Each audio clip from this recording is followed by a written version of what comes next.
Bharatiya Janata party की सरकार अगर किसानों को दिल्ली में नहीं घुसने दे रही है तो फिर किसान भी चुनाव के समय बीजेपी को गांव में नहीं घुसने देगी। ये कहना है राकेश टिकैत का। जी हाँ, देश का किसान आज सड़कों पर है। उस बीजेपी सरकार से किसान अपना हक मांग रहा है जिसकी सरकार बनाने में देश के किसानों ने दिन रात एक कर दिया।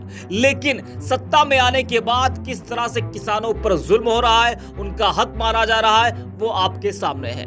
किसान सरकार से ज्यादा कुछ नहीं मांग रहे, वो बस ये चाह रहे हैं कि सरकार एमएसपी की कानूनी गारंटी दे दे, बकाया गन्ना मूल्य का भुगतान कर दे, किसानों पर दर्ज मुकदमे वापस ले ले और कई मांगे हैं। किसान बस यही चाह रहे हैं। पानी की तरह पैसा बहाने वाली, बड़े बड़े वादे करने वाली सरकार किसानों को उनका हक देने में पीछे हट रही है। 2020 के बाद एक बार फिर किसान सड़कों पर है। उन पर लाठियां बरसाई जा रही हैं, आंसू गैस के गोले बरसाए जा रहे हैं, पुलिस की गोली से एक किसान की मौत तक हो गई है।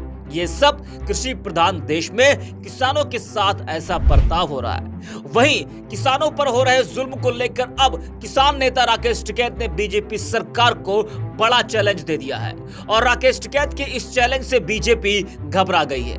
जी हाँ, आपको बता दें कि दिल्ली कूच पर अड़े किसानों का लहजा अब काफी तल्ख हो गया है। भारतीय किसान यूनियन के राष्ट्रीय प्रवक्ता राकेश टिकैत ने कहा है कि अगर बीजेपी सरकार किसानों को दिल्ली नहीं आने दे रही है तो चुनाव में किसान भी उन्हें गांव में नहीं आने देंगे। राकेश टिकैत के इस लहजे से आप समझ सकते हैं कि किसानों में आक्रोश कितना ज्यादा बढ़ रहा है। जब देश में लोकसभा चुनाव होना है तो उस वक्त किसानों ने खुला ऐलान कर दिया है कि दिल्ली नहीं आने दोगे तो हम भी आपको अपने गांव में नहीं घुसने देंगे। ये किसानों का बहुत बड़ा चैलेंज है बीजेपी सरकार को।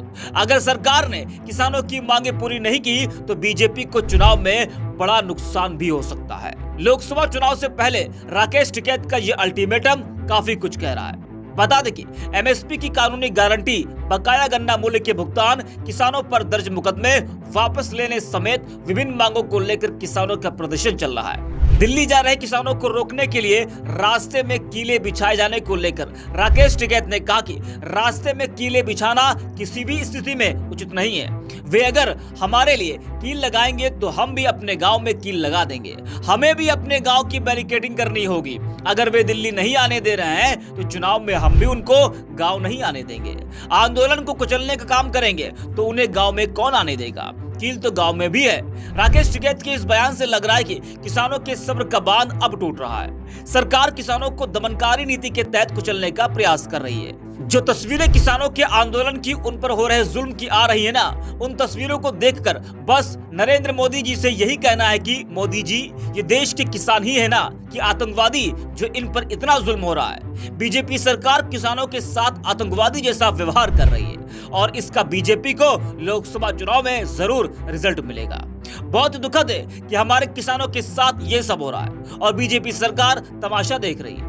बीजेपी सरकार जिस तरीके से किसानों के साथ दमन और जुल्म कर रही है, यह बहुत गलत है। बेहद अफसोसनाक है कि आज देश को अनाज खिलाने वाले किसानों के साथ दुश्मनों जैसा बर्ताव हो रहा है। आपको बता दें कि पंजाब हरियाणा सीमा पर खनौरी में सुरक्षा कर्मियों और प्रदर्शनकारी किसानों के बीच हिंसक झड़प हुई। इसमें 21 साल के एक किसान की मौत भी हो गई। वहीं कई किसान घायल भी हो गए, जिसको लेकर किसानों में आक्रोश है।